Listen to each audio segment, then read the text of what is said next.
विमल बहुत परेशान था। उसे समझ नहीं आ रहा था कि वो इन परिस्थितियों का सामना कैसे करे। वो अपनी माँ को बहुत चाहता था, किंतु उसकी पत्नी और बच्चे माँ से बहुत नाराज़ थे, क्योंकि उनकी माँ एक आंख नहीं था, साथ ही उनकी कमर में 90 अंश पर झुका हुआ था। वैसे वह अपना काम सब खुद कर सकती थी, किंतु फिर भी वो उसकी पत्नी और बच्चों के लिए हमेशा खटकती है।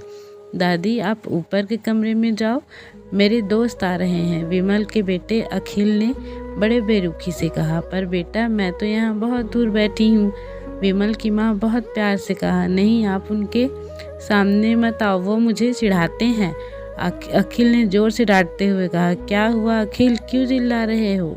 विमल की पत्नी कामनी ने किचन से ही आवाज़ लगाई।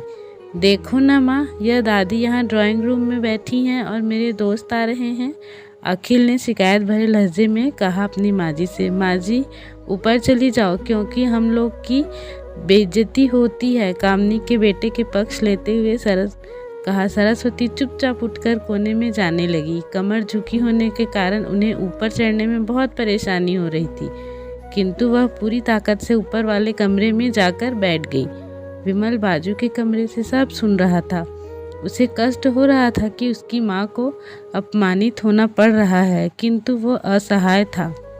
अगर वो कुछ कहता तो पत्नी और बच्चे उसका विरोध करने लगते और दूसरे उनके तर्क को नहीं समझते। चूँकि वह एक प्रशासनिक अधिकारी था, उसका सामाजिक स्तर बहुत ऊंचा था।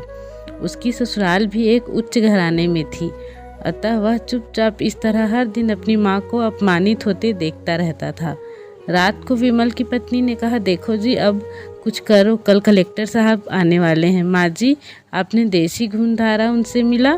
मुझे बहुत शर्म आ रही थी बताते हुए कि मेरी सास मैंने कह दिया कि दूर रिश्तेदार हैं, इलाज कराने आई हैं।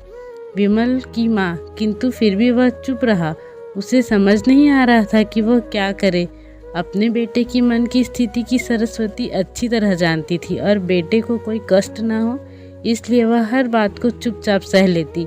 बिल्कुल बहुत उदास रहने लगा। एक बार और सामाजिक स्तर पर जीने की प्रतिबद्धता थी, तो दूसरी ओर माँ की आखिरी माँ तो माँ ही होती है। माँ ने अपने बेटे से कहा, विमल, बहुत दिन हो गए हैं, मैं अपने गांव जाना चाहती हूँ, मुझे वहाँ पहुँचा दो, मेरा यहाँ मन नहीं लग रहा। किंतु माँ, वहाँ तो कोई नहीं, तुम्हारी देखभाल कौन करेगा? विमल ने आश्चर्य से पूछा। अरे, सब गांव वाले तो हैं, और वो तुम्हारे मामा जी भी उसी गांव में रहते हैं, और फिर मैं सारी व्यवस्थाएं कर आएंगे। कामनी को तो जैसे मन में की मुराद मिल गई हो। हाँ बेटा, बहू सही कह रही हैं, सरस्वती ने लंबी सांस लेते हुए कहा। मैं जानता हूँ कि गांव में आपकी देखभाल कोई नहीं करेगा। अपनी पत्नी की जिद के कारण वह अपनी माँ को गांव छोड़ने पर विवश हो गया। माँ को गांव छोड़कर आते ही वक्त उसे रोना आ रहा था, ताकि अपनी बेबसी पर गुस्सा भी आ रहा था, किंतु परिवार, पत्नी और समाज ने उसके मन भावनाओं को दबा दिया और वो सुकून सा महसूस करने लगा। कुछ दिनों के बाद उसके चाचा और अमेरिका में आने वाले थे। जब विमल बहुत छोटा था, उसके पिता जीवित थे, तब वह भारत आए थे और उनके बाद वो अब भारत आने वाले थे। पूरा परिवार और आस पड़ोस बहुत उत्साहित था। अमेरिका से विमल के चाचा जो आ रहे थे, वह एक डॉक्टर थे। सबसे मिलकर बहुत उत्साह से उनका स्वागत किया। क्यों विमल भाभी नहीं दिख रही, कहाँ हैं? डॉक्टर रमेश ने उत्सुक पूर्वक पूछा। जी, वो गांव में रहती हैं, यहाँ उनका मन नहीं लगा, कामनी ने सपाट लफ्जों में उत्तर दिया। डॉक्टर रमेश ने विमल की ओर देखा तो विमल अपनी आंखें झुका ली। डॉक्टर रमेश सब समझ गए, बोले, कल हम भाभी से मिलने गांव चलेंगे। सब लोग दूसरे दिन सभी लोग गांव के घर पहुंचे। देखा कि सरस्वती को बहुत बुखार है और वो पलंग पर असहाय पड़ी है। रमेश दौड़कर सरस्वती के पास गए, उनके पैर छूकर आशीर्वाद लिया। उनकी कल्पना से परे थी। वाह बेटा विमल, तूने ना नाम उजागर कर दिया। अपनी माँ की ये हालत देखकर तुझे तो शर्म भी नहीं आ रही? डॉक्टर रमेश ने विमल को लगभग डांटते हुए कहा। नहीं देवर जी, विमल का दोष नहीं है, मैं खुद गांव आई थी।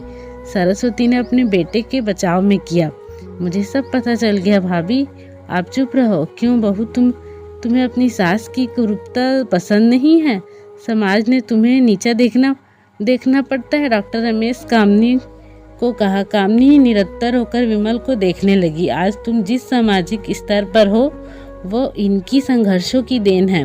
विमल, तुम्हें शायद मालूम ना हो, बचपन में जब तुम 1 साल के थे तब छत के नीचे गिरने के कारण तुम्हारी एक आंख फूट गई थी और तुम्हारी रीढ़ की हड्डी में भी समस्या थी। तब तुम्हारी इस कुरूप माँ ने अपनी एक आंख और अपना बोन मैरो तुम्हें देकर इतना सुंदर स्वरूप दिया। कामिनी बेटा, इतने सालों तक संघर्ष करके बेटे को प्रशासनिक अधिकारी बनाने वाली इस संघर्षशील औरत को तुम लोग यह दशा कर दी। तुम्हें ईश्वर कभी माफ नहीं करेगा। डॉक्टर रमेश की आंखों में आंसू जलधारा बह रही थी।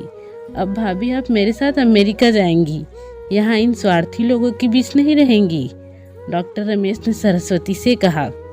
विमल को तो कांटा तो खून नहीं था। डॉक्टर रमेश जी उसके चाचा थे। उन्होंने जो राज बताया उसके बाद तो वो यही लग रहा था कि उससे ज़्यादा पाप इंसान इस दुनिया कोई और नहीं है। वह दौड़ता गया और माँ सरस्वती के कदमों से लिपट गया। माँ, मेरा अपराध अक्षम्य है। मैं जानबूझकर चुप्पी साधे रहा, आपका अपमान करवाता रहा। अब सिर्फ आप ही उस घर में मेरे साथ रहेंगे और कोई नहीं। विमल ने अग्नि दृष्टि से अपनी पत्नी और बच्चों को देखा। कामिनी को भी बहुत पश्चाताप हो रहा था, किंतु उनकी हिम्मत नहीं हो रही थी वो सरस्वती से आंख मिलाए। सरस्वती ने कामिनी के मन की स्थिति को समझकर उसको पुचकारते हुए अपने पास बुलाया और विमल को डांटते हुए कहा, खबरदार, जो मेरी बहू को मुझसे अलग करने की कोशिश की तो तुझे घर से बाहर निकाल दूंगी। कामिनी और बच्ची ने सरस्वती के पैर पड़ते हुए अपने व्यवहार पर माफ़ी मांगी और माँ के हृदय में सबको माफ़ कर दिया। अगर स्टोरी अच्छी लगी हो तो प्लीज़ हमारे चैनल को लाइक, शेयर और सब्सक्राइब कीजिए।